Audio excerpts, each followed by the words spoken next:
Welcome to the Yang Gang Roundtable, an ongoing conversation on basic income, poverty, and electoral politics. It is 3:26. On basic income, poverty, and electoral politics. And someone has external monitors on. Hang on. I had the Twitch stream open. All right. Well, we do. We have today Rio Publican. I see your real name seems to be Rio. I'm not sure how to pronounce it. Good. Vera Denier. Well, thank you for coming. We are here today specifically for a solutions-oriented conversation on how to inspire UBI advocacy in Republicans and how to inspire and support Republicans to run for Congress on a UBI platform and join the nonpartisan Basic Income Caucus. We were hoping to have Dan Larson here, who is at the moment, sole Republican on the UBI caucus, but he could not make it today. Hopefully we'll have him again soon, but we do have you, Rio. So thank you for coming. You have a Yang Gang Republican or former Republican, or at least, conservative perspective to share. So why don't we maybe get the conversation going with you introducing yourself? Oh, yeah, sure. Hi, everybody. I do a grassroots podcast called Moving Forward with a progressive co-host named Corey Cottrell. And I'm the conservative co-host. I'm now an ex-Republican. I'm a never Trump conservative, now registered conservative Democrat to vote for Andrew Yang in the primary.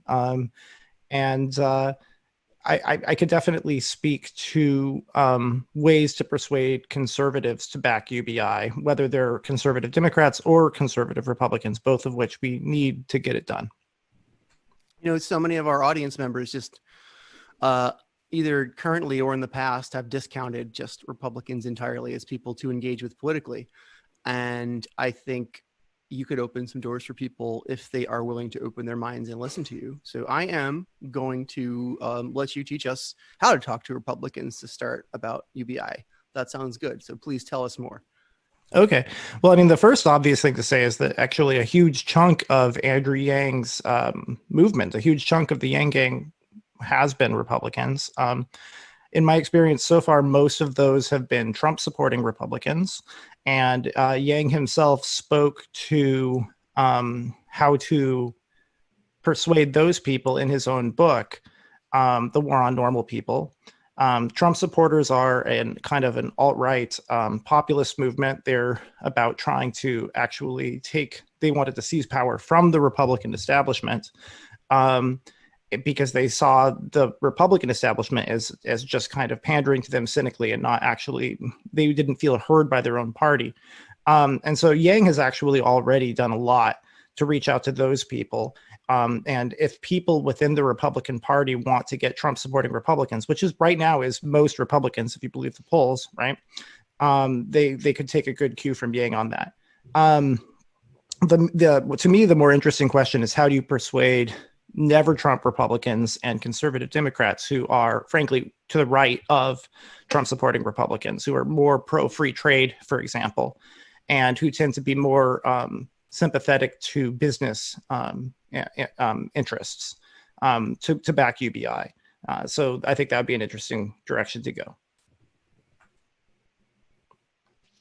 Yeah, I think, especially on the free trade thing, something like UBI and free trade can work hand in hand. Yes. And especially if one of the consequences of free trade is less jobs here in the United States.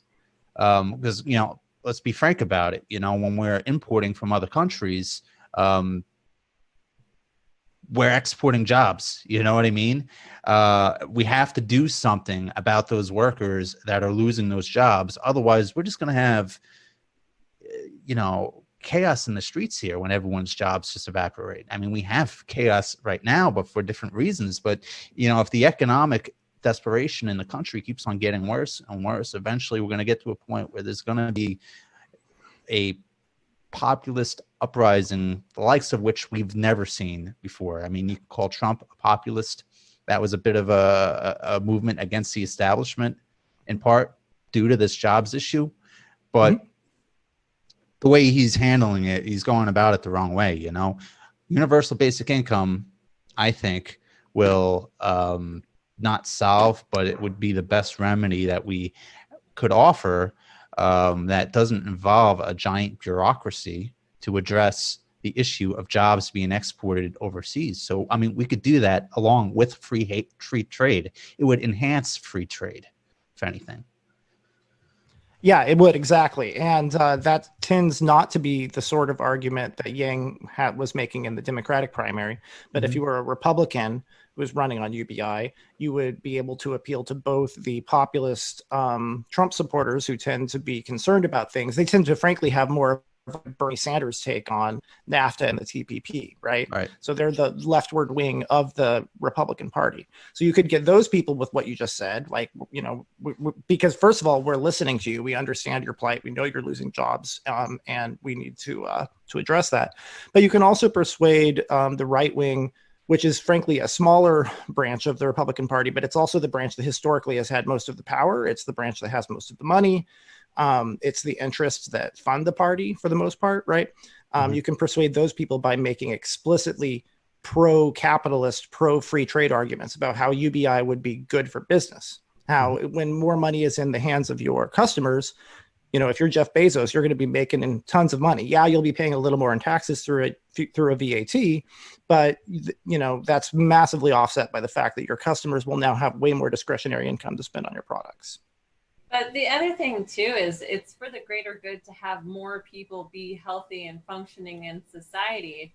And maybe the person that you help with the UBI is the person who created the cure to the rare disease you as a millionaire have, right? You've got more people, more brains functioning, trying to work together collectively as a whole to better society and the world, you know? Yeah, I agree with that. And it's something that, unfortunately, the current GOP is not acting like this. But historically, conservatives in both parties have been concerned about preserving stability, preserving civilization, preserving institutions like the rule of law and democratic norms, decentralized power, things like that that are currently under threat from populists on both sides, whether they're aware of it or not. And so Yang did make that argument in The War on Normal People. He said, look, we need to save democracy. And one way of doing that is to help all of these people who feel like they've been shut out of the process. We need to show them that they are included, that they are Americans, that we care about them, and that we're listening to what they have to say. So if you're trying to persuade rich right-wing Republicans and Democrats who believe in free trade and relatively low taxes and not a super generous social safety net, that's a good way of doing it. You can say, like, look, if you don't care about the people themselves, you care about yourself and your ability to live in a free society. And in order to preserve that, we need to, frankly, you could even behind closed doors, you could say we need to placate them. You know, if that gets the policy passed, then that gets the policy passed. I don't think we should even look at it that way. That's really cynical. We don't have to look at it cynically because you made a good faith case for it. You know, you're like, look, here's why it really actually does benefit these two major sects within the Republican Party. That's a ironclad, simple case, and you can make similar but nominally different cases for all the sects within the Democratic Party. This is the perfect policy as far as I'm concerned at this point in time. It really unites almost all political factions, everyone who does not have an interest in specifically being an oppressor. I think this unites. So at least for a moment in time, I think we can come together, put the cultural issues aside, get this passed, and improve everyone's quality of life. If we can't work on anything else together, so be it, but let's do this at least.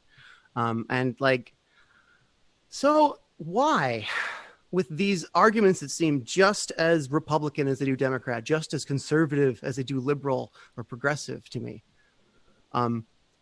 do we still have almost no representation on the Republican side of the aisle for basic income? We do have Dan Larson, but he's the only UBI caucus member, and there are many, many Democrats. I'm not sure exactly how many, but I think upwards of like 20. So I do think that's probably because we never made it to the general. So we spent all of our time focusing on other Democrats. We never got a chance to really en masse connect with Republicans. Individually, I know I've had success doing that. I'm definitely not alone in that, but we never nationally were able to address it. I think I have an answer for that. It's mainly that the Democratic Party, when Yang started, when he started running, he didn't think he was going to win the nomination. He was running in order to get this idea out there, to make it part of the mainstream conversation, and he's 100% succeeded in that. And he got closer to winning than I expected him to, frankly, as an OG Yangster. I'm super happy about that. But the Democratic Party is in the process of choosing a new leader, which on some level is also a symbol of what direction do we want the party to go in terms of policy. So the Democratic Party is having a conversation about that. The Republican Party has a leader right now, and they're very good at rallying around their leader, something that the Democrats could learn from them if they want to win more often, frankly. And so I think that Donald Trump kind of has to go in order for the Republican Party to recenter and say, okay, we tried that didn't work. What can we do now? And then I would fully expect Republicans in the Republican primary to run on UBI using exactly the sorts of arguments we made. Even if it's just one person, that would do, and just like Yang did, it would do an enormous amount of good in terms of bringing this idea into the Overton window within that party. I think so much more good, though, than one person doing that would be a dozen or more Republicans running for Congress as a powerful coalition.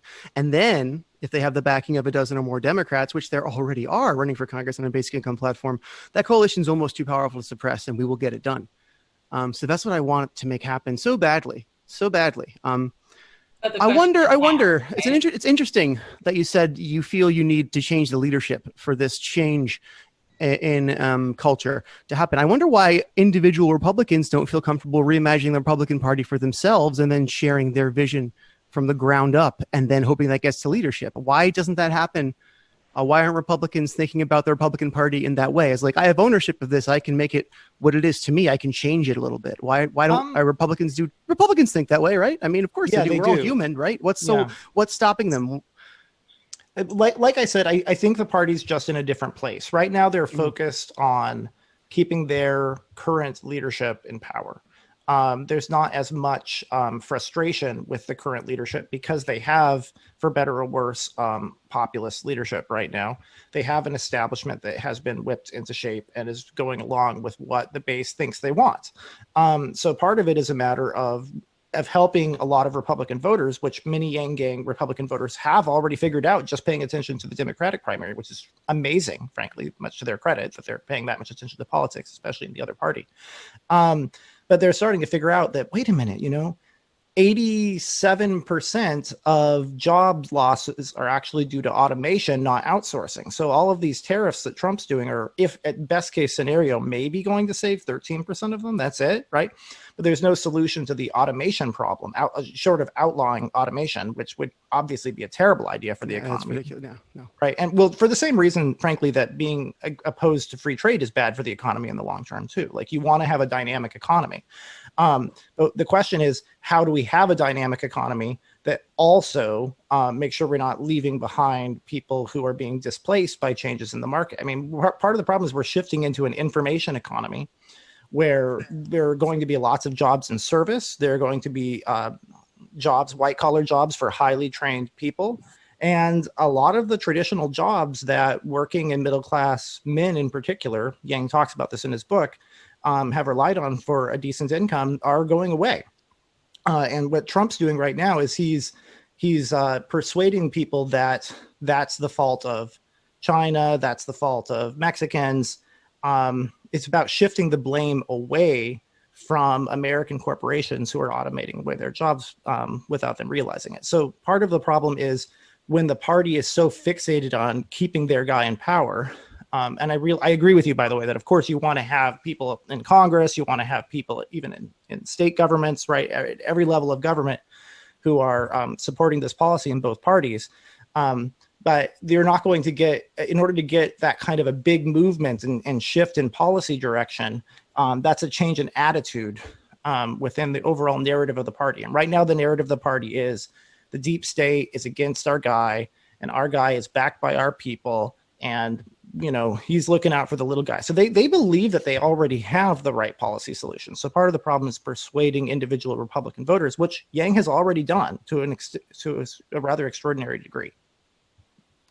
So, what is stopping Yang Gang members from going and joining their local Republican groups, making inroads, winning hearts and minds, and then running for local office, running for Congress on the Republican side? I know it's because they haven't had an election yet, but the Yang Gang is not a partisan group. And since it's happening on the Democratic side, and it needs to happen on both sides if we're going to succeed, I wonder what the holdup is. I hear you. But I think if the holdup is indeed the Republican Yang Gang is just sort of unspokenly waiting for the election, and then they're going to figure it out, I think you can't. I think we got to act now as a nonpartisan coalition. I agree with that. The herding cats is notoriously difficult. I think right now the Yang Gang, on both Republican and Democrat Yang Gang voters, a lot of us are feeling the sting of the fact that we started to get our hopes up. We started to believe that the impossible was going to happen. He was going to get the nomination, even though he started as a nobody. It's frankly amazing he went as far as he did, like I said.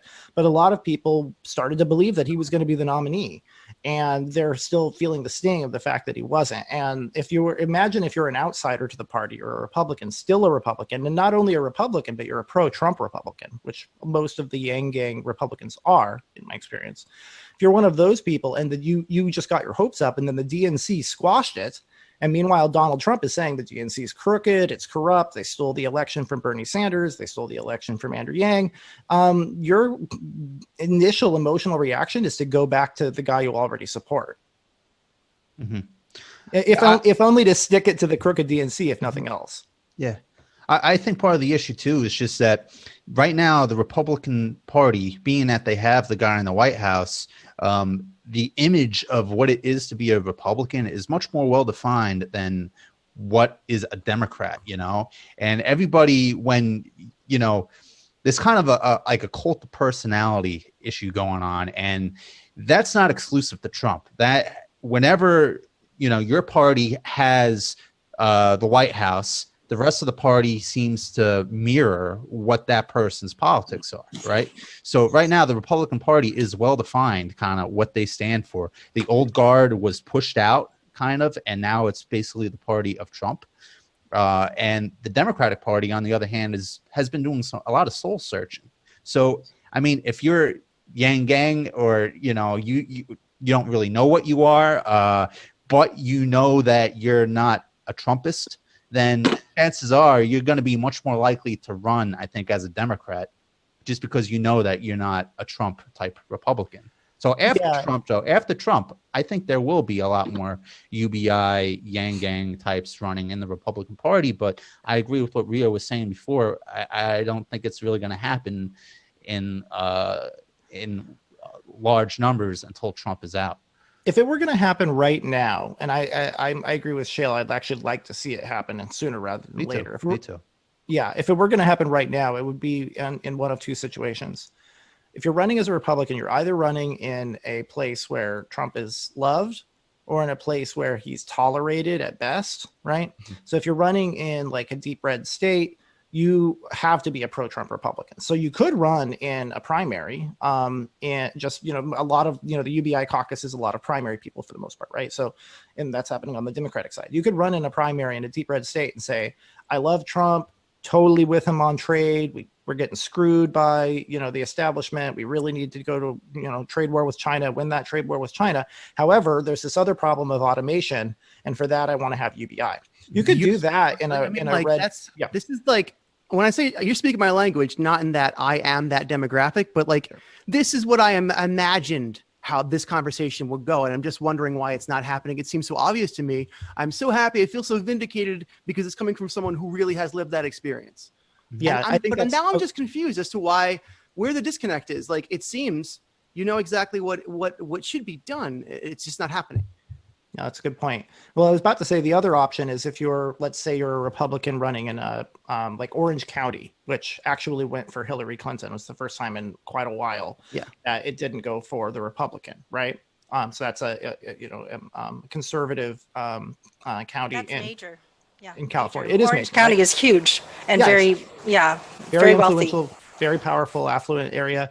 They went for Hillary Clinton for the same reasons that the white working class love Trump, right? They realize that, wait a minute, there's this shift of the coalition in the Republican Party, and I want to go with the free trade person, even if it's the Democrat, right?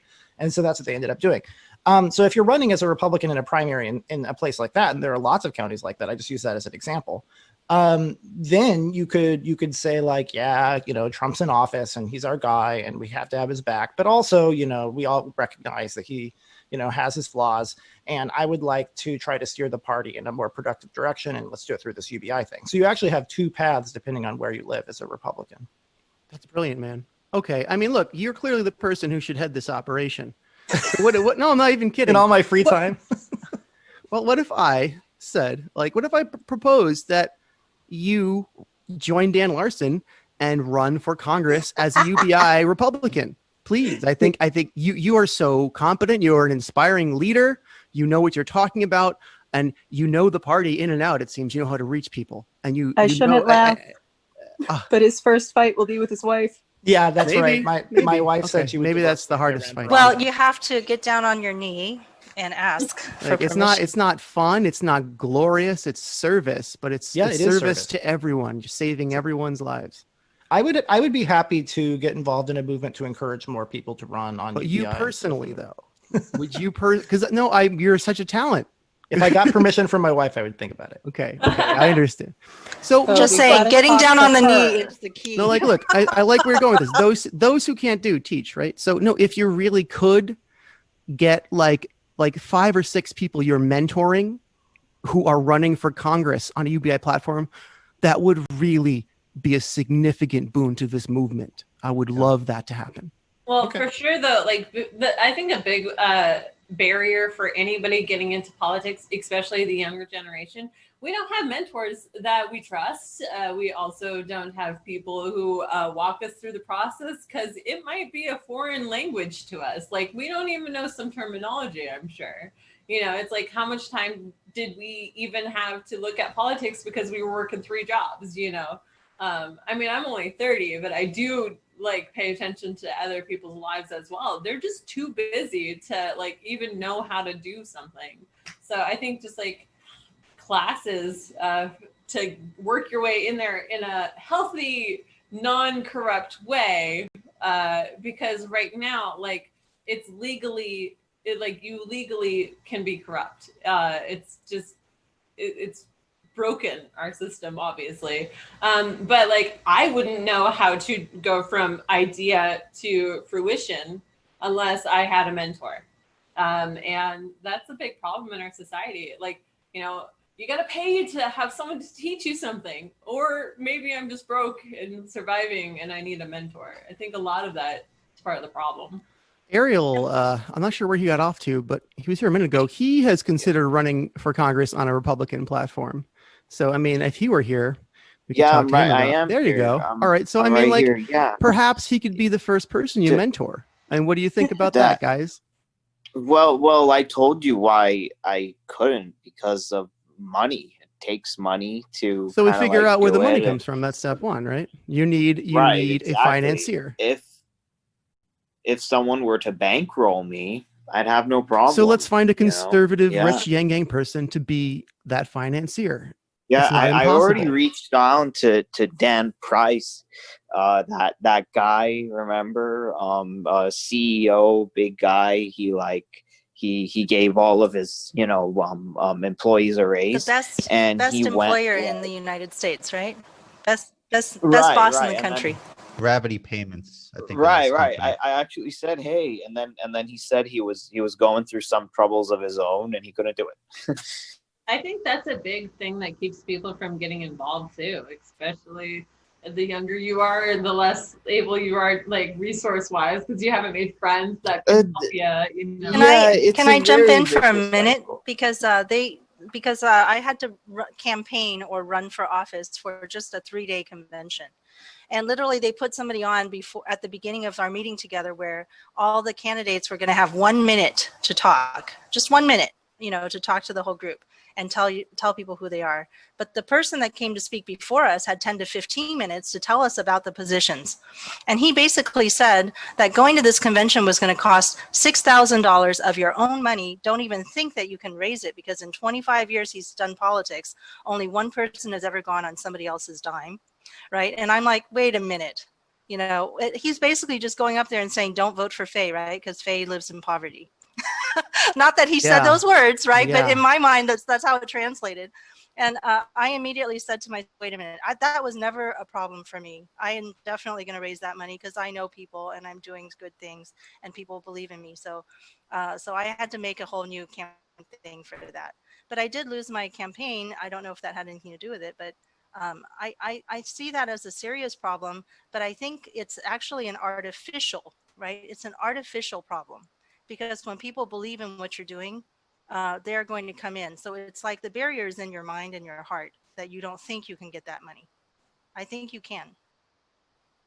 Maybe a Republican leaning super PAC for UBI supporting Republicans. Absolutely. The PACs that exist right now are backing Democrats for the most part, or maybe even exclusively. I'm not sure. Sure.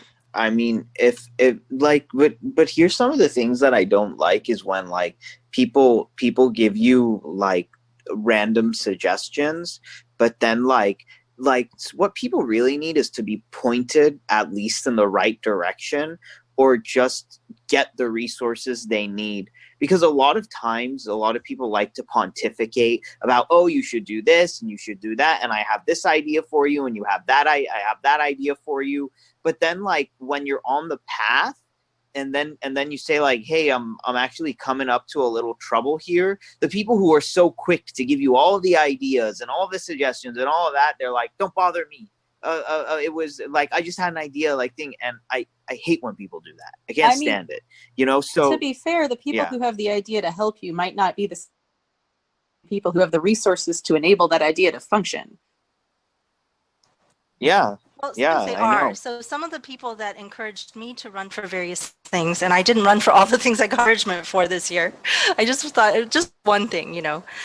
But the different people who were encouraging me, some of them do have resources and they have been fundraising. They know how to do it. So that's another thing, is don't be afraid of asking. Just keep asking. In fact, I think that's who is being voted for right now in this Texas State Democratic Convention that we're doing. It's pre-convention time, okay, and for 2 weeks we're voting on different committees already. The convention hasn't even started. So a lot of the work is happening right now before the convention, right? Right. And right. people are voting for the ones that just keep sending more emails. Like, they don't care. They don't have time to even read the emails, but I know I got 5 emails from this guy. Well, my big thing is that if I do decide on doing something like this, I don't want to fly by the seat of my pants, you know, because I think like Yang had to, because that's his Yang campaign. But if he ever does it again in 2024, you better make damn sure that we are not flying by the seat of our pants. We have everything planned. We have strategies. We organize. We have everything down. So if there was like a strategy and organization and like game plan before I started anything, I'm in. You need a cheat I'm going to sheet. do it. You need a cheat sheet to figure out, okay, these are important, these are not important. Right. You know, like, right. Where are you wasting your time? Essentially. Right, exactly. Like because the old thing goes, when you fail to plan, you plan to fail. And I don't plan on failing. So I'm not going into anything because it's fun when it begins. You're so excited about an idea. Oh, and we're going to do this, and we're going to do that, and then this is going to happen, and then this is going to happen. But then when you start implementing, like, boom, something can just come up out of the blue and just kill it out of nowhere.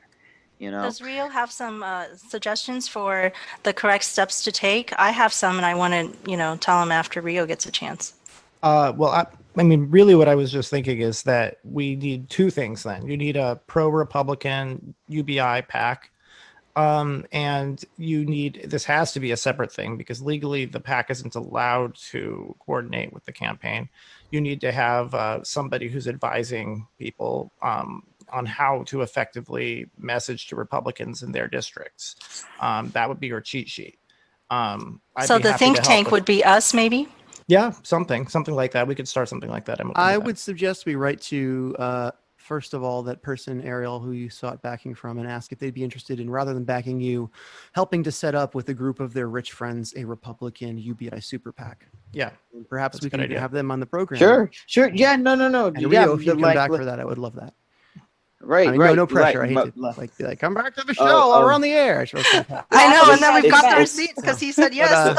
But maybe, you know, if you're free, maybe. So yeah, if I get the funding part, then that's it, and then I'd be more than happy to invest those resources into some messaging machine, and I wouldn't even need that much advising. I think like the way I can speak and articulate things, and I think Shale can vouch for me, is like bar none. But I think right now, if you don't have money, like, you don't have a voice, or your voice isn't going to be loud enough. Money these days is like a loudspeaker. So I can have the most intelligent, most well-articulated arguments out there, but if no one sees it or hears it, what good will that do me? I think the other thing I've noticed is like okay, Twitter for an example is a great way for the Yang Gang to like, there, everyone has heard the message, you know, we reached far and wide, and there's not money we have to put behind that, right? But it only reaches the Yang Gang. They're the only ones on Twitter that follow each other. So right? it's like screaming into a cave and hearing the echo. It's like, And Yeah. so we need something equivalent to Twitter in all these other platforms that exist, right? Mhm. But the network isn't as passionate as the Yang Gang, right?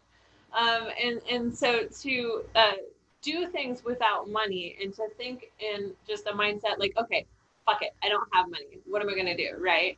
And then you get creative, right? That's what you have to do if you don't have it. So yeah, I know, Faye, but you know, like, personally, it like pisses me off that so many people have like shit tons of money and they just like throw it around on like stupid shit. I always think that if So like those are the people who will fund the super PAC, right? right, Yeah, exactly. that's the people We have you to- ask for their I money. know we're all so angry, so frustrated all the time, but I mean, let's get pragmatic, and it starts with our thoughts, okay? Right. We don't think like, oh, I gotta trick this enemy of mine. Fuck them. We really gotta think, how can I give this person what they legitimately want and legitimately helps them in a way that also helps me and my cause? And Yeah, sometimes, For sure. Not hard to do that.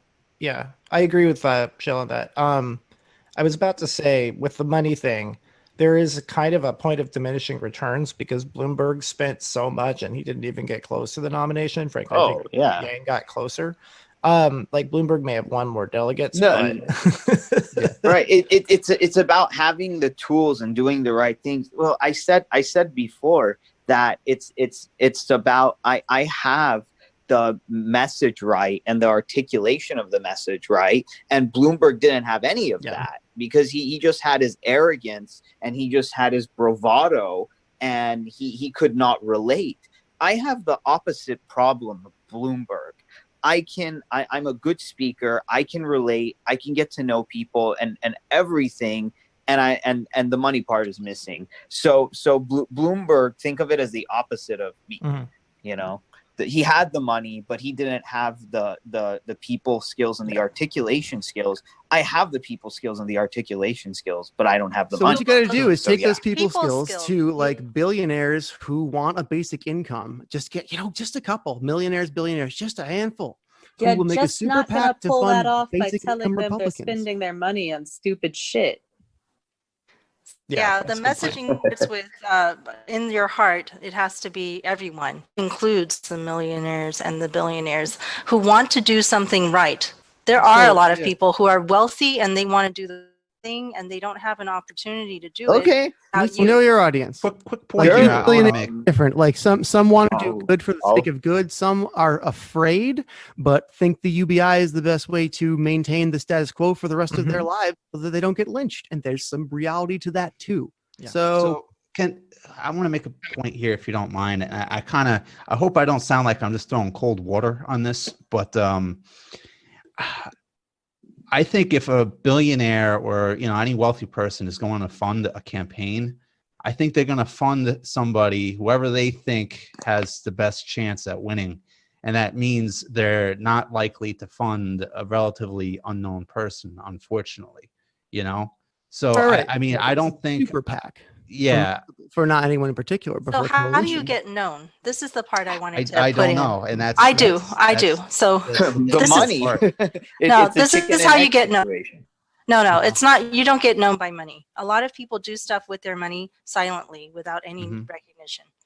Okay, so the way you get known is you participate in the party. You have to go meet people face to face. So that means you go to your local Democratic meetings regularly, and then when they trust you, they will introduce you to somebody else. They'll say, "Oh, we also have this other meeting." You go to that meeting too, and then pretty soon you get to know everybody in the county. And then you're introduced to other people. And that's how you get known as somebody who's actually a party person. So like for me, even now, after maybe about a year of participating in different things, there are people who know me throughout the Senate district that I'm in. Okay, they remember me from one meeting that I showed up at, and I gave every single person a handwritten card that was, with my name and phone number on it. They may not have called me, but they sure remember the person that did that. Okay, gave me that's it, the simple thing. And then the next time I showed up again, they're like, oh, she's still something. Now she's running for something. Yeah. And so that happens over a period of a long time. So you have to start doing that right now. And then you create this credibility that you're actually a party person. But people are telling me even now, they're like, well, the first time I talked to you, you said you would never vote for Biden. You would vote for anybody but him. And so like they don't quite believe that I'm a real Democrat. And that's sort of the problem, is that we're not growing because the Democrats want real Democrats or the Republicans want real Republicans, whoever, it's not, you can't grow like that. You have somebody who is not your group to come join your group. So yeah, this actually relates. Yeah, go ahead. Sorry. Oh yeah, I didn't mean to interrupt you. Are you finished? No, I just keep talking sometimes. Please, Rio. Oh. Okay, just wanted to make sure I wasn't cutting you off. If I could just oh yeah, sorry. Let me go on. Yeah. No. Well, part of the problem, and this does relate to like why aren't the Yang Gang Republican / Trump supporters going out and running on UBI, and that relates to this issue of populism. Trump's appeal is that he's saying, the system's too hard. You guys have been banging against the system all this time and it's not gone anywhere. And so what you need a champion like me to come in who knows how the elites think. I'm an elite, I'm rich myself, but I'm on your side, right? And I'm going to knock down all of the impediments and I'm going to get it done. And that's very appealing. That's a lot more appealing than you need to go to your local Republican meeting every day for, or every week for, 10 years, and then maybe you'll be able to run for city council, right? And so the sorts of people Yang was appealing to with his messaging so far are exactly the sorts of people who aren't going to run for office, especially in the Republican Party. It's a lot of young men who are disenfranchised. They don't have women and men are living apart more than ever now. They feel very sexually frustrated. They're very angry. They're, some of them are living in their parents' basement, no judgment, but I'm just saying, like, these are not people who a billionaire is going to fund. There is some truth to that, Zach. But if you build it, they will come. If you have a pro-UBI Republican PAC, qualified, good candidates will come out of the woodwork, and they will get funding. In fact, I think there are people who believe in UBI and they just won't say it. They already believe it in their hearts. I think so too. But again, there's not the environment where they feel safe saying it. The other thing is a lot of people who got the stimulus check, that's when they changed their mind. Like I have friends that were highly against the UBI because they're like, no. And then they got it and they're like, oh man, I really could use another one. I'm like, I'll tell you what actually did it for my conservative friend who was flipped during this was Schumer and Pelosi taking issue with Trump wanting to give us money to begin with. Them being against it made his supporters that were on the fence for it. Yeah, and that it just made me more stalwart in my decision to not vote for Biden. Oh, yeah. I will not. No, I mean, I'm a lifelong Democrat, but I will not vote for the Democrats if they will occupy the progressive lane without being progressive. So, yeah. It passed UBI to own the libs.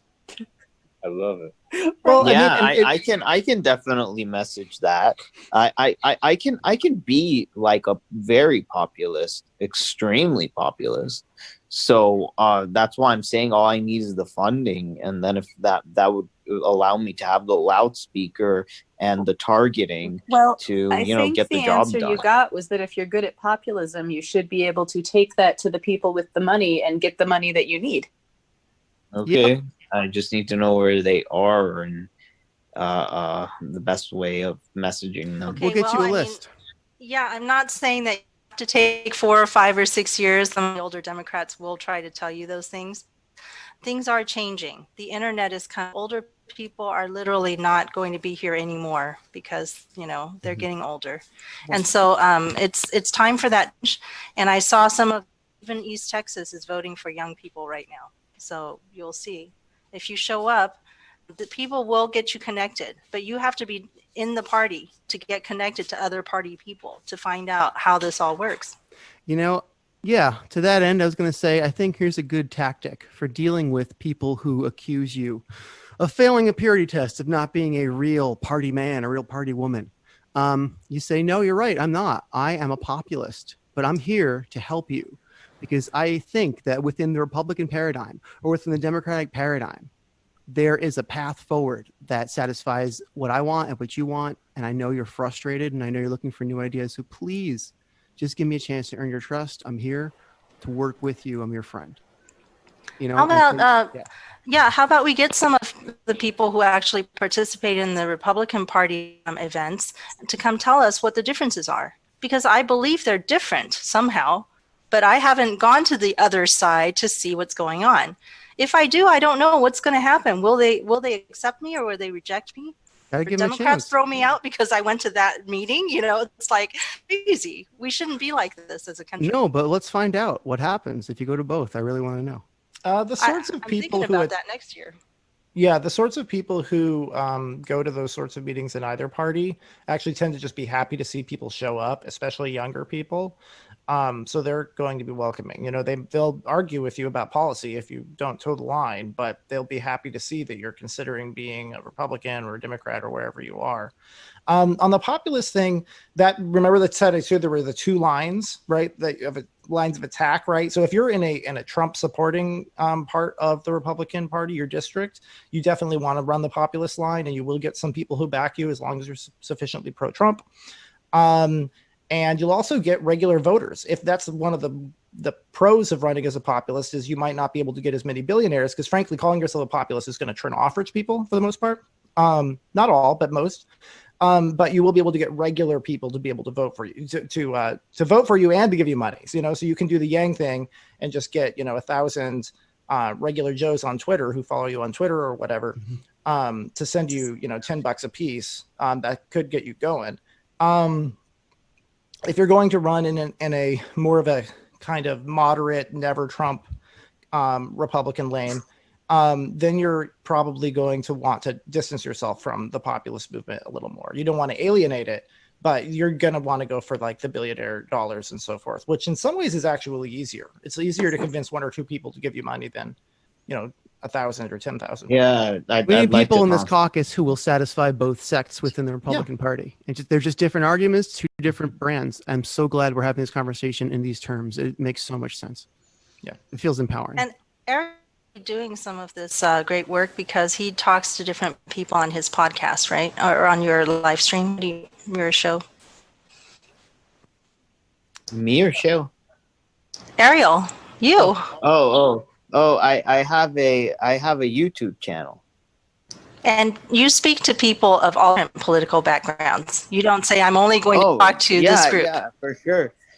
Right, because like I'm kind of like a former Trump supporter that kind of woke up, and I actually had and Zach knows this, a long conversation with a new progressive voice.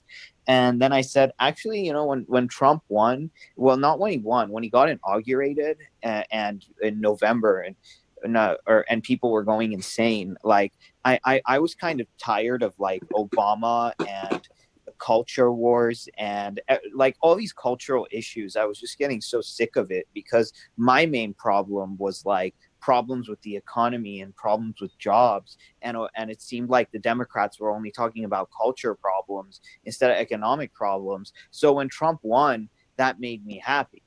And then later on, of course, now like I'm really disappointed and disgusted, and nothing has really even changed for the better.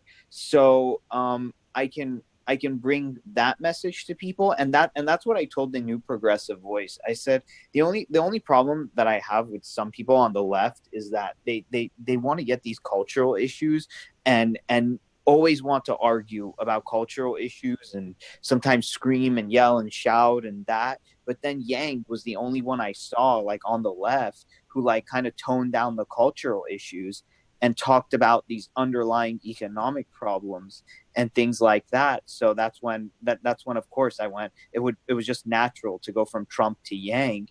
And I think that I can bring that message to a lot of Republicans who at first they saw Trump as that guy who was going to go in for them. And like Trump said, I see tremendous potential in this country. I remember one time, and I just think it's a shame that we can't do something with that potential. And I agreed with Trump at that time, but the way he's going about it was wrong. Now, but you get that. You get what Trump says. I see tremendous potential and I want to do something with it. That's what a UBI is. Not a manufacturing job, not some random manufacturing job that an old white guy lost. Yeah, If you could put together a stump speech where you tie things Trump has said to support UBI, that would be a good place to start. That'd be pretty awesome.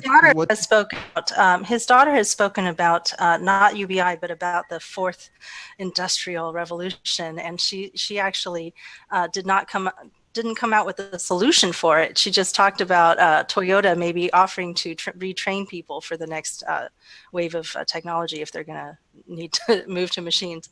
So retraining is not a solution, but they're already thinking about it. It's just not, Right.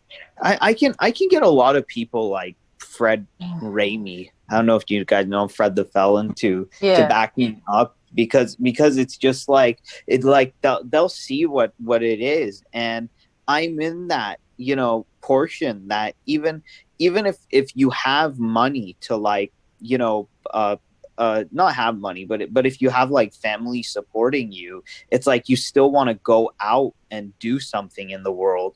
And even if you want to start your business or invest in yourself, a UBI is a great way to do that, because of course, people don't want to just be sitting home all day. And even if they're getting support, it's like they want to catalyze their potential. And that's the kind of I want to bring to, the people in like Silicon Valley, or something. Maybe they can, because it's like, maybe I can get some Silicon Valley tycoons to bankroll me. How about you guys, Zach and Elizabeth? What if I asked you to run for Congress on the Republican side of the aisle? What would you say? Would you give it serious consideration?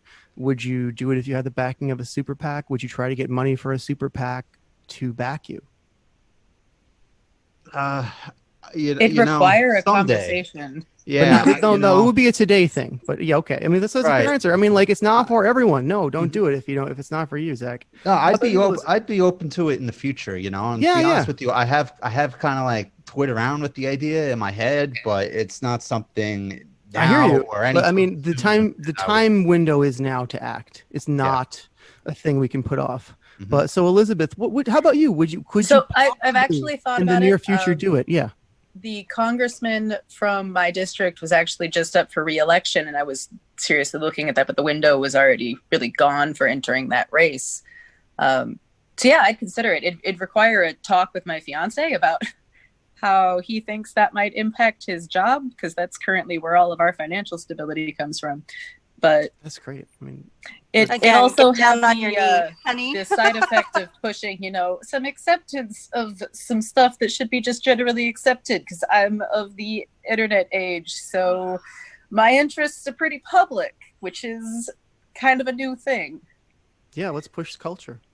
They're not going to shame just a second. The normal human things you've done in your social media life that's recorded it, and who cares? Good. So Rio, do you go to the Republican Party events and know all the people through that group? Not really. I at this point, I'm working on. I've kind of given up on the Republican Party for the time being because I was one of the people who was pro-establishment, and so I'm actually really unhappy to see the party taken over by populists. But I kind of wanted to talk to the identity politics thing because part of the appeal of Trump for sure was that a lot of people saw that there were these wedge issues, which the establishment of both parties often use to keep the working class divided. And they thought that Trump was going to be the anti-identity politics guy. But if you look at the way, and I think Ariel was touching on this, I think Ariel's right about this. If you look at the way he actually went about it, he didn't move us away from identity politics. If anything, he ratcheted it up. It's just that he's fighting the identity politics war on the other side now, right? It's about like men and women, or I'm sorry, men and white people and straight people are pushing back against all of that identity politics of the other side. When in reality, of course, the way to move away from identity politics is to do what Ariel said, say like, hey, let's stop talking about this stupid stuff. Let's actually talk about physical reality. Let's talk about the physical goods we have or don't have and how that empowers us or disempowers us. Does that matter if you're Republican or Democrat? Not really. Let's get that sorted, friends, right? Yes. The thing is, everything is related to economics, and I totally understand what Ariel was saying before. I felt the same way where the left was always talking about race, when in reality, everything has to do with economics. But when economics are bleak, it exacerbates racial tensions, So we could solve racial tensions, or at least fix them, and it's not going to be 100%, we're always going to have some underlying issues out there. But if we fix the economics, if we improve economics for individual people, a lot of the racial tensions, I think, will go away. I agree with that. I mean, like even like as someone running and being, if I could be a visionary, I mean, didn't everybody like imagine America of the future where like, we could have like flying cars or cure our diseases in like 3 minutes and, explore different planets by now. And, all this stuff that you see like, oh, the world of the future, Star Trek.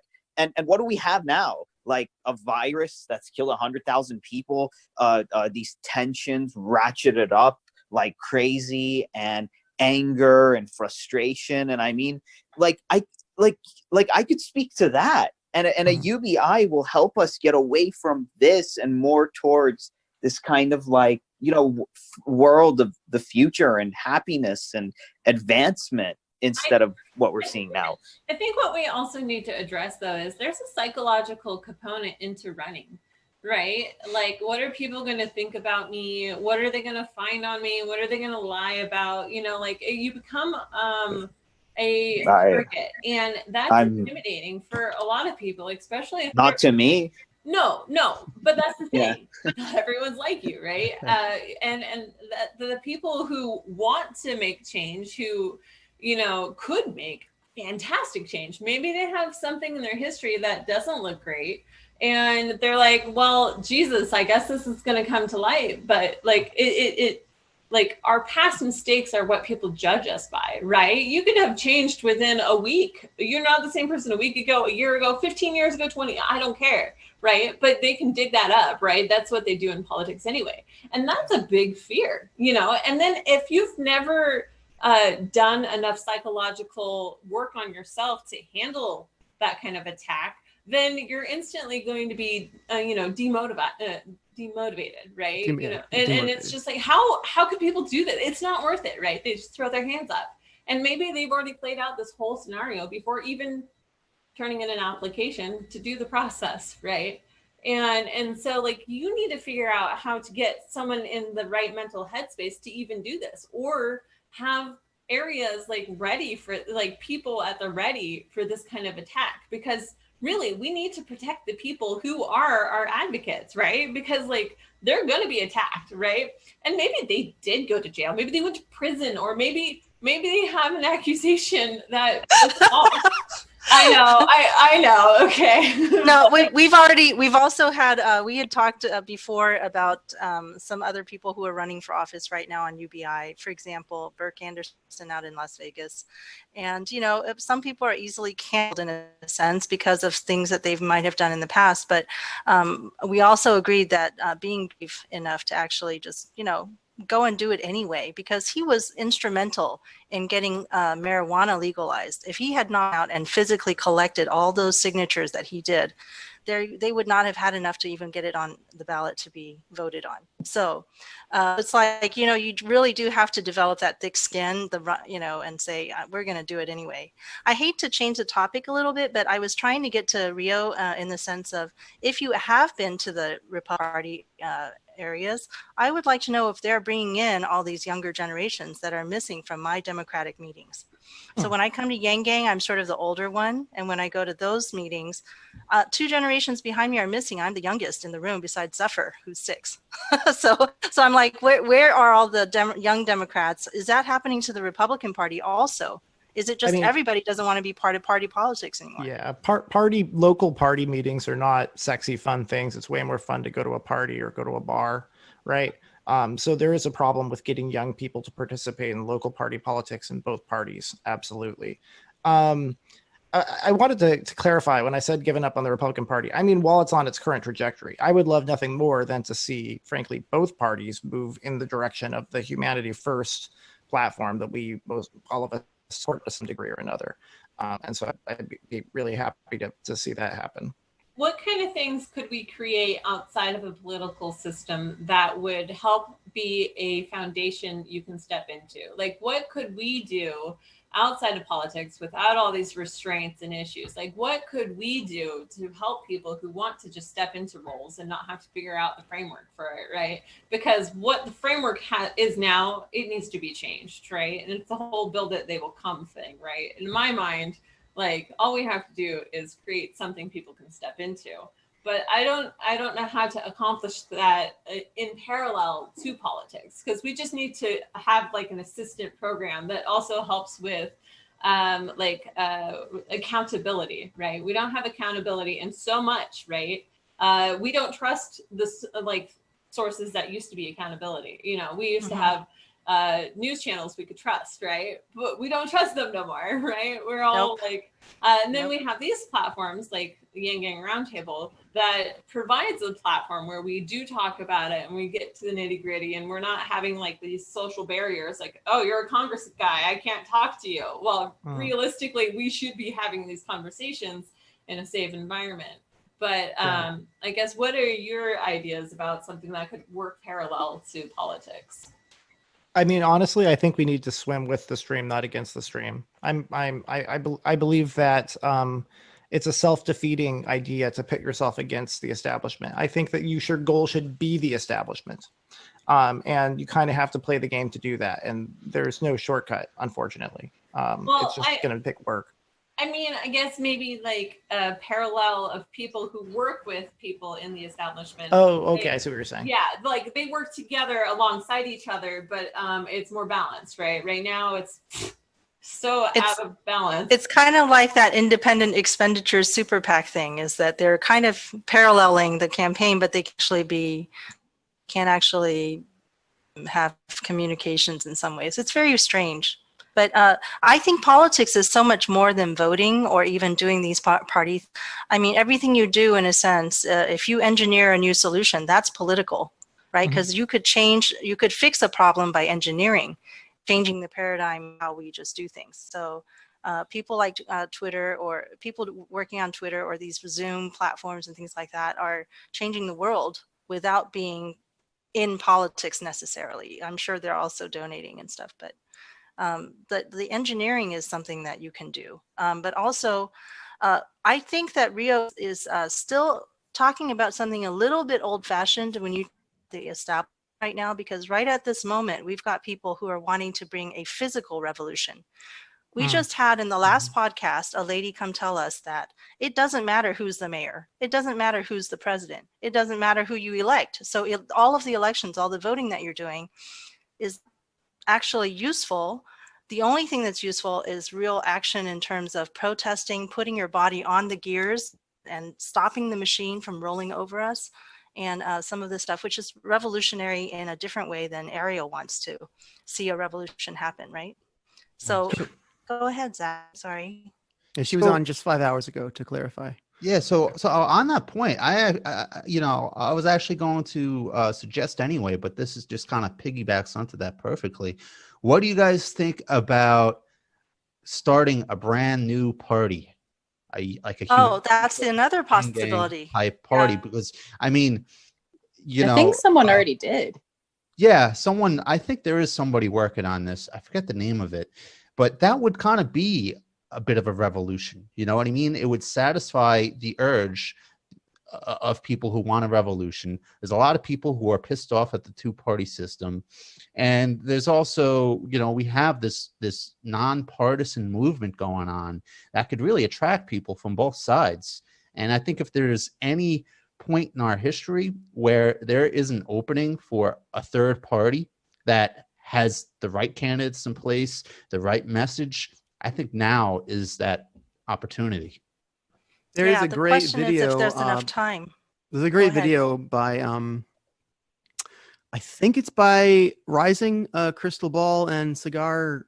I can't think of his last name, but on what makes a third party succeed or fail. And the secret seems to be nonpartisanship. Like if it's an alternative Democratic Party, it'll eventually be reabsorbed into the Democratic Party. If it's an alternative Republican Party, it will be reabsorbed into the Republican Party. So if you want a third party, the start, I think, is still independent populist coalitions that want the same things on both sides of the aisle. And then if they get blocked, if it makes more sense tactically to go to a third party for some reason, that's the move. I think that's where it starts.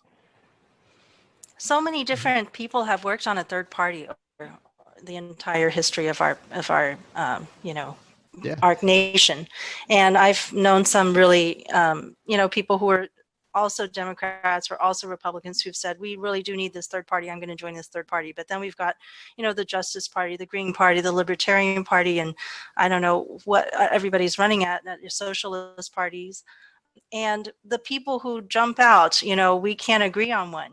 And so we can't get one with enough momentum to win anything that makes us feel like this is now, a real legitimate and really we can actually elect people. So what do we do about that? Well, I mean, historically, third parties, because of the way that our electoral system works, it's winner takes all, first past the post. You've got the Electoral College. You've got a lot of issues that make it very difficult for a third party to win. Because of that, historically, when third parties have managed to take power, they did it by supplanting one of the two parties, and then you go into a new two-party dynamic.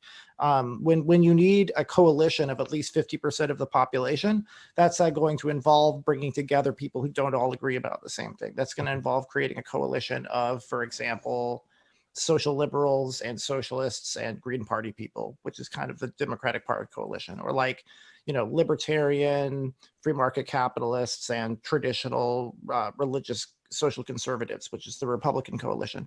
You kind of have to build a coalition. Yang Gang and Humanity First alone probably won't be big enough to supplant either of the major parties. That would be and frankly, also, I think it would be easier to take over one of the parties than it would to supplant it.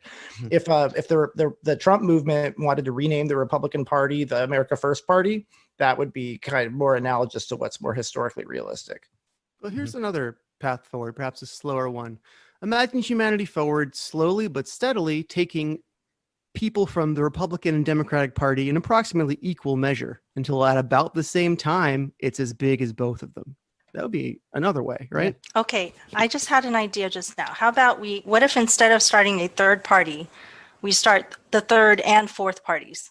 The third party to grab people from the Democrats and the fourth party to grab people from the Republicans, so they can stop saying that we're only going after one that might be smart too. Yeah, and then eventually take those third and fourth parties and say, hey, we're running candidates together.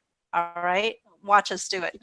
So just kind of allowing the split in the Yang Gang that's happened naturally to formalize into two different Humanity First parties. Right, and then but having that sort of joint, starting with Humanity First or something that kind of shows our unity between these two groups. and then say, hey, our job is to go after this group and bring people in. Then they can say, okay, you're not just here after us. You actually have a reason that, something that, well, you guys get it. I just keep talking sometimes. My opinion is, I personally think that it would be more effective to focus on getting people elected who support UBI in both of the existing parties. That's the direction that I would recommend we try to go, because I think it's easier.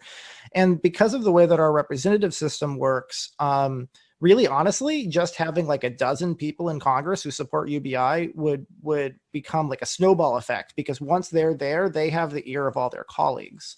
And then it's a lot easier to persuade somebody who's already in Congress to back a UBI than it is to replace them with a primary candidate. So what we need to do is we need to get people like Yang, as he would be in a Biden administration, for example. We need to get people who support UBI in places of power, in the establishment, to have the ear of people of power, because then Yang could go around, or whoever it is, when candidate A or B or Herzog or whomever, could go around and persuade all of their colleagues to do that. So if we were to if we were to do that third and fourth, we could do like humanity forward progressives, humanity forward conservatives. And stop saying we're a Trojan horse. We're just straight out going to tell you this is what we're about. Yeah. Well, there is. It's important that we get momentum. I think that's the bottom line here. Well, I mean, right now we have it, so it's important we capitalize on it. Right now, what's happening has given us a giant amount of momentum and a giant argument in our favor. Like, we're seeing the need for UBI played out globally. Frankly, we're seeing the existence of wage slavery laid bare to everyone. We just need to actually use this moment. So what about those other movements that are not necessarily like either Democratic or Republican? What about the poor people's movement? Is that something that is connected only to one party, or is that something everybody can join? I mean, I think the answer to that the Poor People's Campaign, Right, is that something that's only Democratic or only Republican? Yeah, that's what we need. We need a non-part. We have a nonpartisan movement that backs a set of ideas, and that needs to work to elect people into every level of government using the existing system. And so that's what we would end up becoming. We need to be like a think tank and a movement. And the fact that we have people from our movement in both parties already is actually an advantage. That's a good thing. We just have to figure out how to capitalize it. That would be obviously, you guys don't have to do what I'm saying, but that would be my advice. So part of that's where I have a question. How do you bring his policies to a more local level? Because things like a UBI is good nationally, it's good at the state level, but it's not really something I can bring to like the county supervisor board meeting and say, you guys need to implement this, because they're a county. They can't. Well, really. like Alaska, as Yang points out himself, has something like a UBI. They have the oil dividend. Yeah, look at the state level, it makes sense. Even at city level, you could do it. I'm not necessarily suggesting that that we implement UBI through the mayor of a city, although there are cities that are experimenting with things like that.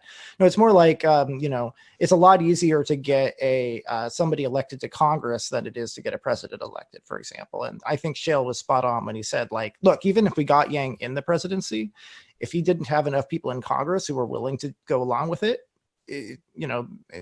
then yay, we got our guy elected, but it's not actually going to result in anything. Well, I've been working with some of the Democratic candidates that work out that are in East Texas, and they have been saying things like they don't necessarily want to push particular policies and be attacked for them because those are not their primary goals. And being a politician is there's you need to bring everybody with you. Right. Mm-hmm. And East Texas is kind of different from a lot of places, but then similar to other places that are like us, where we have a lot of conservative people who still want to do well by people. Right. We want to see people taken care of, but we just don't believe that the government can do it anymore. So whenever something bad happens, we go to the church. Or we go to a community, people do those things for themselves, and they don't expect the government to show up because we've been so neglected and for so long. Politicians show up to campaign here. So some of the beliefs that we have, right, are standing in the way of wanting to have any sort of political action. Like doing there's politics also is a an- waste of time, you know? Faye, you just Yeah, gave me there's a a- weird oddball idea.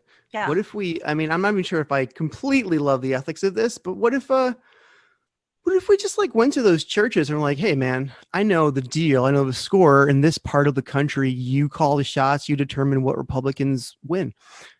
I want you to be pro UBI. I'm going to make you like The Office where people receive UBI debit cards. People are going to love your church. I mean, we could play So- that game. So we can't do politics at church, supposedly. So We churches can. that And are none of caught- it's not enforced. right? We can do Churches it. that are caught We can do doing it. We can do specific it. things that are political are afraid of losing their church status.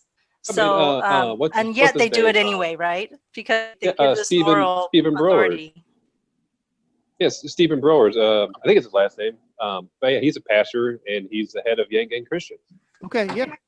I mean, there's a way to do it in good faith too, I suppose. It's just like, it just seems to me, I'm just biased against the idea of like the church pretty much controlling the vote in a part of this country. It's a hard pill to swallow, but I mean, yeah, that's the game that wins in places. Maybe that's the game we should be playing. Well, it is where you're going to find the most physical gathering of people outside of things like sporting events and other like collective, concerts and stuff. So, I mean, wherever people gather regularly is church, right?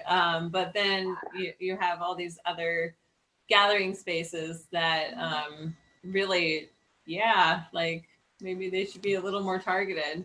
Well, they're the leaders in the moral, they're the centers of moral action. And so when a tornado hits, the church is the one that steps up. When the coronavirus came, the church stepped up and they did something called Neighbors Helping Neighbors.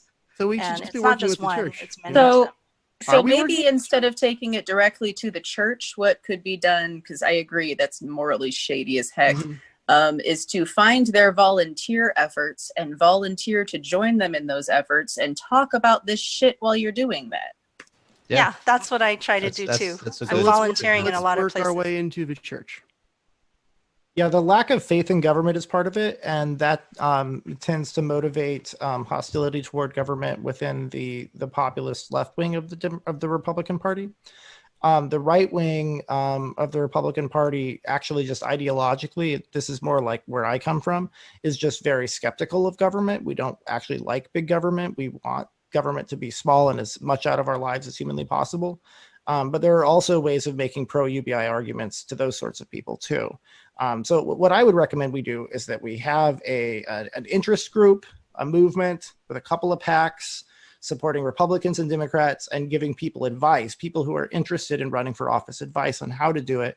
And I think it was to Zach's point, once you have a PAC, you could also just use that to lobby people who are already in Congress in both parties as well, which is frankly just as important. I mean, if our goal is to get it passed, electing people is just a means to an end. It's just a tool.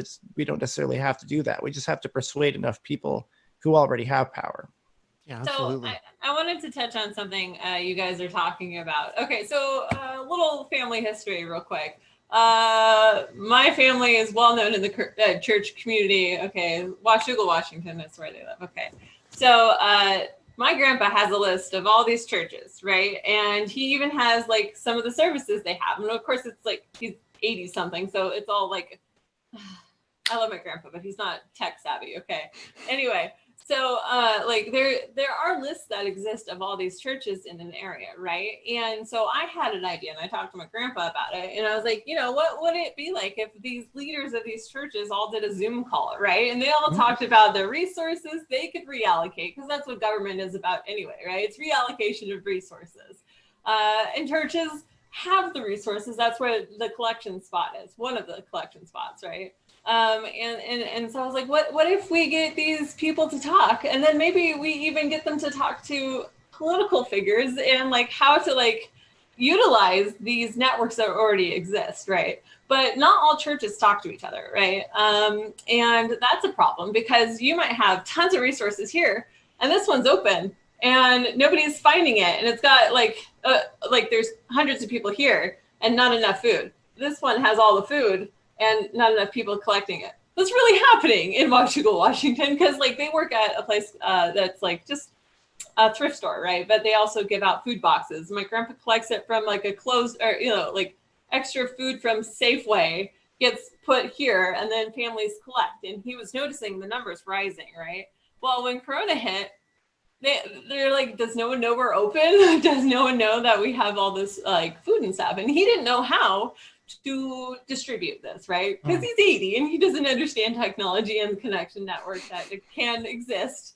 Love him to death. But anyway, so like what needs to happen on a bigger level though, I think, is like other cities need to find their churches, get a Zoom call, get them talking, and like it'll solve itself, right? Like we create these networks that already exist, but then there's other networks that are like non-religious, but very similar to church, and it's called Sunday Assembly. Okay, so Sunday Assembly, they have the music, but you might be talking about dirt and how we are dirt when we die, and like nutrients, blah, blah, blah. But you learn more about like the way the world actually is and things you can do, and like, and if we can have a safety like area where these people meet, the non-religious, because they have their ideals, and the religious, and have parallels, right? The structure, the framework's the same.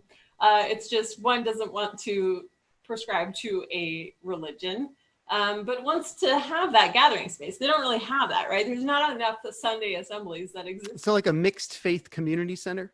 Yeah. But it does all the things that a church does. Because I'm no longer religious. And one of the hardest part was like, I'm no longer part of a church. Like it was disheartening. Like, oh, I just cut myself off from something that was like a support network, right? And so there's no non-religious support networks that exist unless, you go. Oh, sure there are. Look behind me. I'm just saying there are. There's fewer. Yes. It's fewer. It doesn't have enough power. Not enough people even know they exist, right? When you're dealing with religious people in the Republican Party, you're going to be pushing up against the prosperity gospel issue. Explain. Yeah.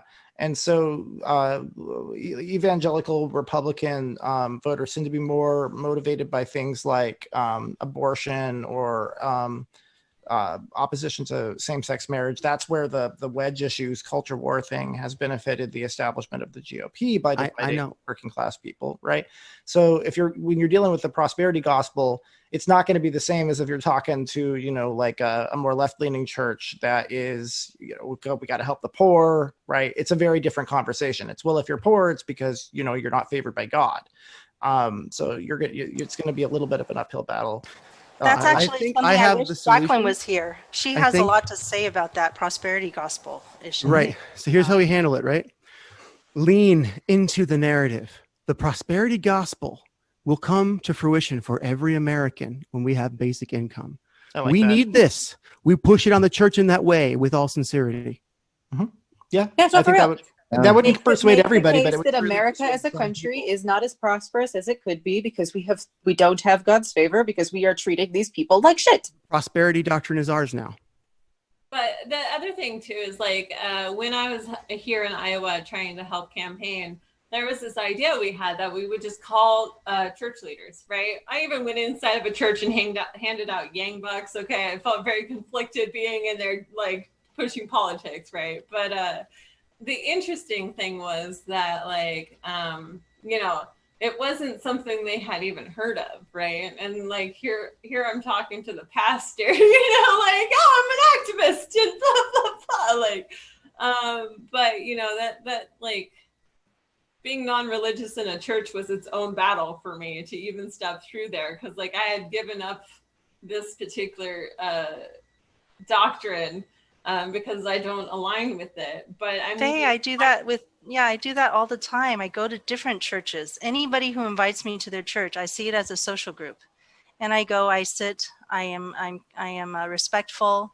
I do everything that everybody's asking me to do, and I get a chance to socialize with them at lunchtime, and that's activism. What you're doing is great. That's what we need. We need more people getting into different groups that they're not comfortable with. That is not your group. You have to take that brave step of saying, I'm going to be the one that's going to step out of my comfort zone, go be in your group and see what happens. You know, let them get a chance to get to know you. Yeah, there's also something to be said for all of us just availing ourselves of the groups we are in, right? Because we all know people who don't know about UBI yet, right?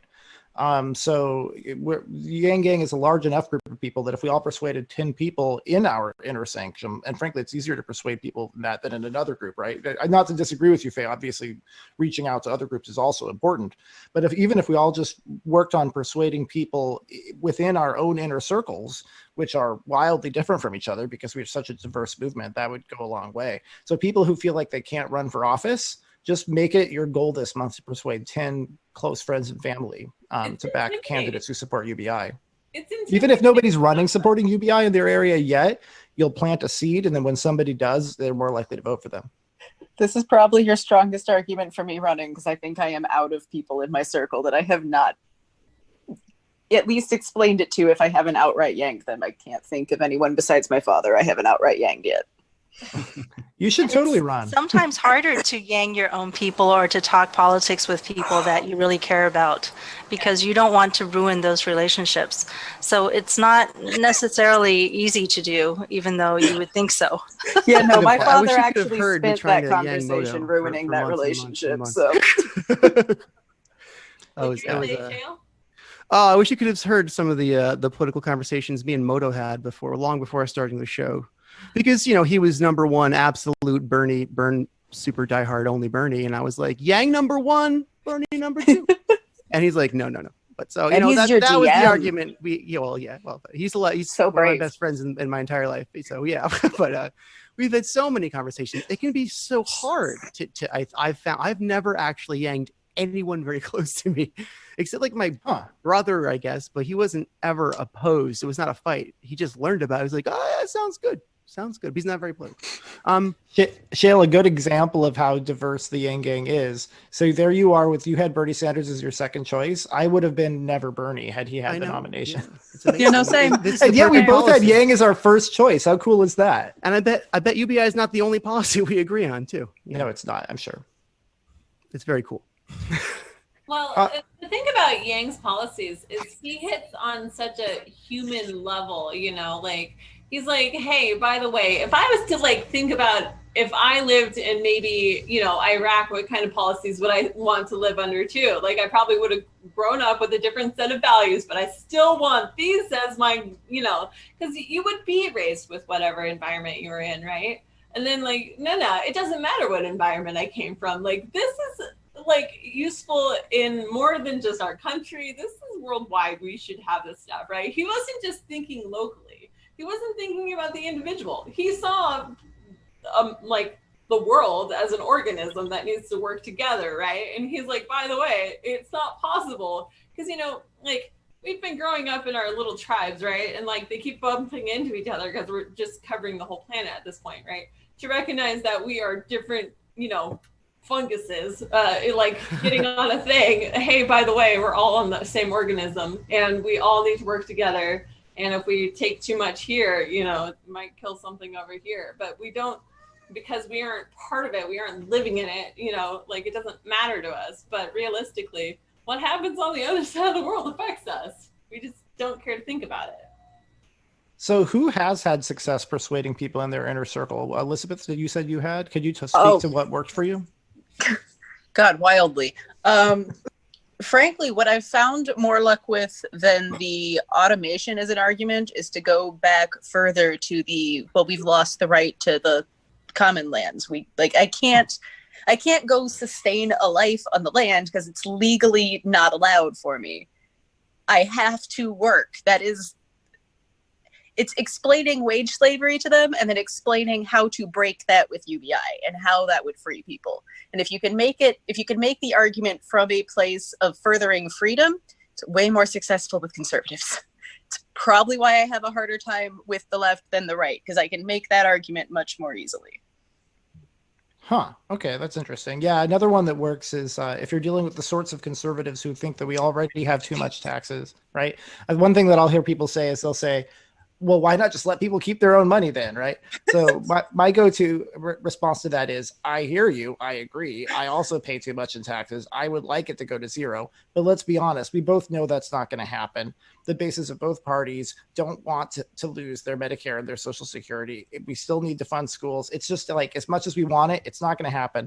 So rather than make the perfect the enemy of the good, I say this: how would you guys like to have, it's usually I'm talking to a couple. How would you guys like to have $24,000 off of your tax bill every year? And then they think like, boy, that would like cut my tax bill in half. That'd be the biggest tax cut that I've ever had. If you frame it that way, then they suddenly start to see it as benefiting them. And you say, is it really socialist to give you your own money back? And then they think, and you say, well, if that's what it takes to do it. I love it. And Yeah, then the other one I would want to launch right is a into after that tax-free is, fund. anyone with even a nominal stake in the free market is going to do better when there's no one with nothing. Because having nothing is very expensive for everyone. As long as people have just the threshold to participate in the market, wow, a bunch more people are going to participate in the market. And if you have even a nominal stake in the market, you're one of the people that already is making okay money. You're going to do better, even better, a lot better. Well, so Right. one of the other arguments. And here is, if money is speech, then we all have a right to some speech. Yeah, that's a beautiful, and I will say, way to frame it. One of the other arguments I've had very good success with is join them in pointing out the flaws of our current safety net. They really enjoy doing that, and it's accurate. And it's a good reason to implement a UBI is to replace that bullshit. I come to them and say, my friends, let's uproot this corrupt, oppressive, disgusting system once and for all and replace it with something that works. You will have them, they will love you, and we will work with them. It'll be good. I suspect that my friends and family are a little different than the ones that Elizabeth and Rio are talking to. It's like I said, I have an easier time arguing to the right of me than the left of me. Zach has been trying to raise his hand and say something for a few minutes. Yeah, Zach, please. Well, I was going to make the same point that Elizabeth just made, but I got another one. We just experienced during this crisis, people found out firsthand that we really can't be all too dependent on our jobs. One thing a lot of people on the right like to say is we don't want people dependent on the government, which is true. But we also can't be solely dependent on our jobs. What UBI is a way to diversify income streams for people. And if you ask any successful hedge fund manager how it is they're successful, how come their portfolio succeeds year after year, it's because they have a diversified portfolio.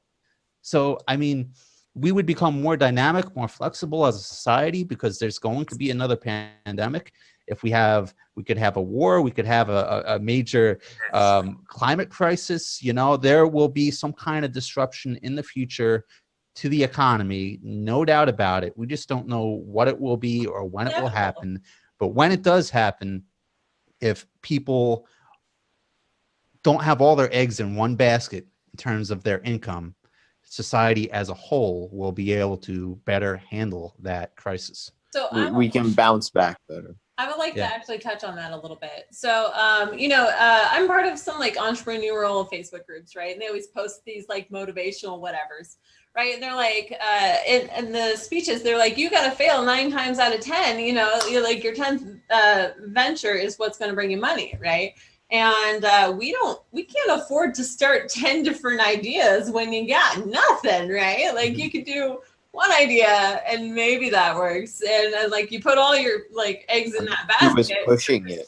And so like, you better have gotten lucky, if you don't have a ground to even fall back onto, like, okay, well, if I expect to fail, like I could put all that money into this and see how it goes, and then expect it to fail. And you're like, all right, what did I learn from this? Okay. And then I like take all that knowledge, says phase 2 or phase 3 and, all these different ideas. But like when we have just like leaning on one business, and maybe that's their their second fail and you happen to be on that failure train, like, but why do they fail? Sometimes it's just people don't have money to invest in it. I collected, I don't know how many business cards of people that I wish I could give them money for their stuff because I thought it was cool. And I collected and held on to this business card for 10 years. Maybe they're not even a business anymore, but I never had the money to spend on them or any point in my life where I could justify spending on this small business, Mhm. And maybe they've gone on to their 10th business now, and I missed my opportunity because I couldn't even invest when I wanted to. That's what UBI helps provide. If you're an entrepreneur, how many customers simply cannot afford your service, and how many more would if they just had a basic income? Yeah, I know. I would use more services. Sorry, to double down on what Zach said. The thing about capitalism the best thing about capitalism, the really freeing thing about it, is that the only way to have economic liberty that we've ever discovered as a species is to have independent wealth. If you don't have independent wealth or capital, right, then you are going to be a slave to somebody, your government or your job, somebody, right? Only independent wealth gives you the freedom to decide how you want to spend your time, when you want to spend your time. It doesn't mean that you're not going to work. Plenty of people who have passive income still have jobs, right? It just means that you have the freedom to negotiate for better pay at your work. You have the freedom to switch careers if you want to without worrying about whether, keeping the lights on and keeping your healthcare and so forth. So this is actually, in my opinion, I think that UBI would result in the golden age of capitalism. You can't be a capitalist without capital. Agreed. So that's absolutely where I would think is it's all about the economic justice. And that's what Elizabeth was saying worked for her, to talk about economic justice. But I'm having problems where when I talk to friends and family, here's one thing that happens. Faye is the weird one. And so only Faye is saying this, we don't have to listen to her because she's just one person. So it helps me that I found a group that also will say it with me. But I need you guys to show up at the dinner table. It's not going to work like me at the dinner table. They'll always think I'm alone. And then second of all, I have this other problem, which is that when you talk about money, and how money works, the way that it actually does work, nobody believes me when I tell them how it actually works. I think we have these ideas about how things work, and they are not actually how things work, but you can't get past them. I can't even get past the fact that, money is created when people go to borrow money. So, even that simple fact, people don't get it. I'm trying to talk to people and they say, well, what does that have to, I've heard these things, for example, that's above my pay grade from the other Democrats in my county. People who've been doing this for a long time and should have been thinking about economic issues for a long time literally don't know how money works. And much less my own family or, just some random person. So, yeah. Another point I want to make is that there's also this false dichotomy out there where you have some people that say it's all about trickle down economics. And then the Yang Gang, we're kind of talking about bottom up, trickle up. But I mean, the left in general has generally been talking about more bottom up style economics for a long time now. Truth is, though, that's a false dichotomy. They both work. And the thing is, you got to do them together. You know what I mean? So we do not, if you want to convince Republicans to get behind UBI, you do not have to convince them that trickle down economics doesn't work. Because it's all, they both help improve the center, the middle class. So supply and demand, you need both. Right. I'd love to comment on that a little. The way in which trickle-down economics can work, if it does at all, is only when the labor market has every individual who participates acting as a real agent of their labor. That means they really have the power to refuse a job if it is exploitative. Right. And if perhaps a majority of Americans don't have that, the whole system, the whole economy doesn't work. If we all must take every job we can, then we're easily exploited by the owner class and management. Yeah. So a UBI solves that problem, preserving capitalism. totally. Well, Yeah, just be aware of the fact that owners and managers might be a minority of the population, but they also have a lot of power, and you don't need to alienate them.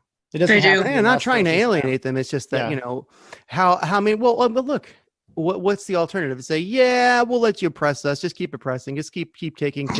I mean, like at some point you have to take a stand and say, yes, you are very powerful, but we've got to start taking back from you. It's too much. We don't have any more to give. I would just say, like, your message should be change your message based on who you're talking to. I wouldn't use that. So what's a when you're better way? talking- Okay, Yeah. that's a good point. How can you help me? Help me reframe what I just said in a more tactical way. I rather than instead of saying us versus them, and you know what Zach said, that like the left does bottom up. That's not entirely true. If you go far enough left, then you get really authoritarian, tanky commies, and those sorts of people are pretty top down. If you think about it in a way, 100%. I think that just reveals the false dichotomy of the entire thing. right? Exactly. And so what Zach's right. What you say is a healthy economy needs to be stimulated from both sides. It needs to have a supply side stimulus and a demand side stimulus. It doesn't matter how much supply there is in the market. In fact, actually, if you have too much supply in the market relative to demand, that's going to drive prices down, which is actually not good for the capitalist class, right? So you just tell them, if you have some stimulus from the bottom up, which is fair. And I like to point out, you know, right now we have an equal floor. Everybody has a $0 floor for capitalism. If you made that an equal floor where everybody has $1,000 floor, that's still equal and fair. And it's actually more fair than the tax and spend welfare state that we have now, because that system actually traps people on welfare. You know, that's a mouthful. That's how I would talk to an economic conservative. well, My brain. Let's conceptually, we're leveling up capitalism. Yes. Well, I would like to compare this to let's talk about relationships, okay? Because in a sense, we are in an abusive relationship with some corporations, right? Like, we don't have a say. We have to do it because they're the breadwinner, essentially, because they're the ones giving us the money that we can spend, okay? So like in a relationship, there's like this middle ground that's enough, right? Okay, like that's when everybody's happy, both parties, right? And then you have a spectrum over here where maybe it's too much love, right? And then you start having avoidant behavior because you're like, I can't even handle this, right?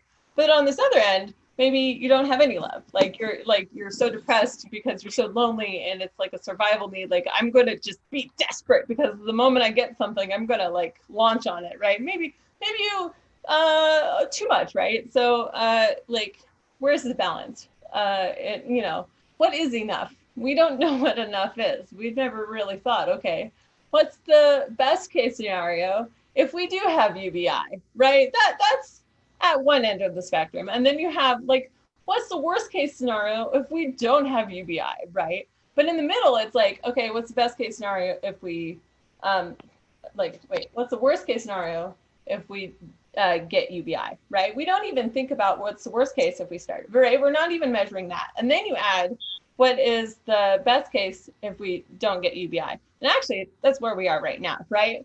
Do we like where we are right now? Okay, let's just put this into perspective, put some parameters on here, and really dictate where we need to be, and what's worth the risk of pursuing. Should we give the UBI thing at least a year so we could study it and see how it fixes the problem or doesn't fix the problem, right? We don't even have like a scientific, like, try it. Does it work? Do we need to make some tweaks? Like, you know, do we evolve this idea, or we throw it out and try something new? We don't even allow that, right?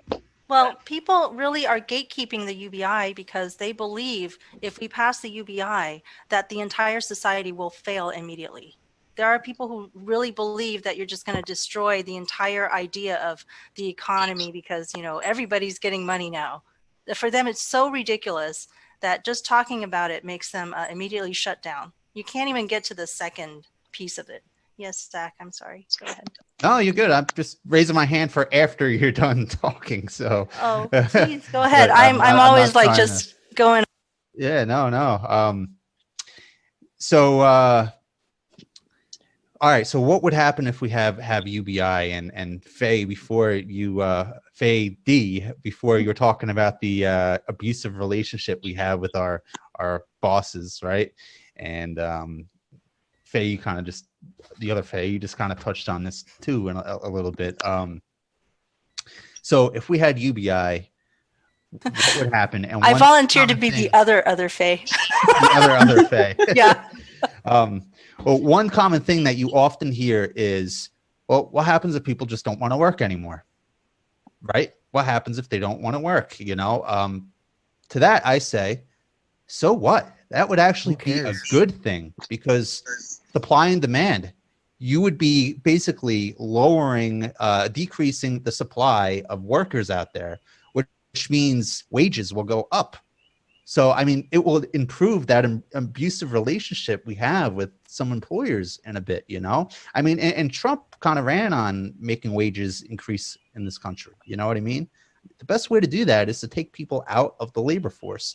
And what better way to do that than through a UBI, where maybe an extra $12,000 a year, you know, you may have some people say, hey, you know what?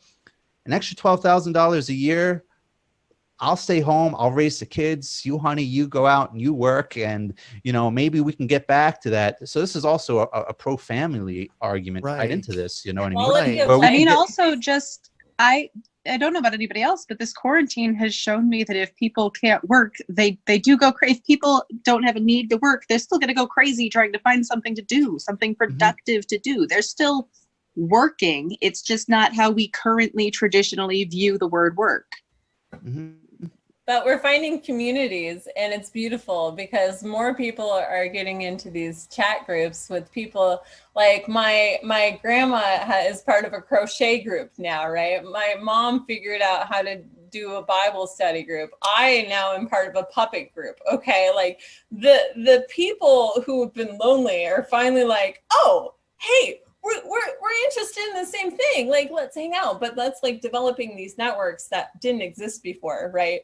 But maybe they're collectively working on something, which, like, you know, they have mission goals. So that's what we have here.